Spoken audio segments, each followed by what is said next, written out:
In the battle to liberate Ukrainian territory, all eyes tonight are on statements from the Russian defense minister, who has publicly ordered the withdrawal of forces from Kherson's West Bank. This as Ukrainian forces advance towards that strategic city from two directions. And Kherson has been the only regional capital taken by Russia since February's invasion. And I just sat down for an exclusive joint interview with President Zelensky and the First Lady, and I asked about the status of a Ukrainian counteroffensive against Russians occupying Kherson. I'll try to answer in a way that doesn't give you an answer, to be honest. Because these planned military actions, they are discussed in a small circle, but then they're executed in silence. And I really want to have an unpleasant surprise for the enemy and not something they are prepared for. So I'd like to apologize.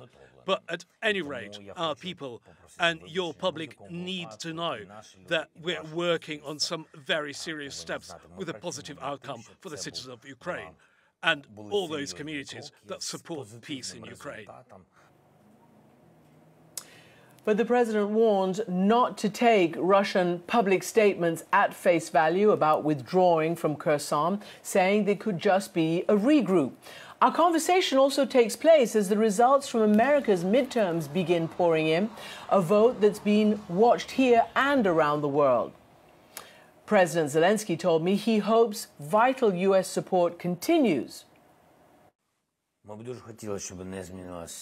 would really like for the support, especially the amount of support, to stay the same, and to have this joint support from the U.S. society and, above all, U.S. taxpayers, because at the end of the day, this is not the money of the government, but the money of the people.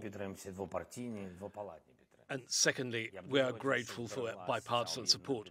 We would really like to have this bipartisan support remain after the elections, because yes, there have been these mixed messages that were in the US mass media, particularly from the Republican side.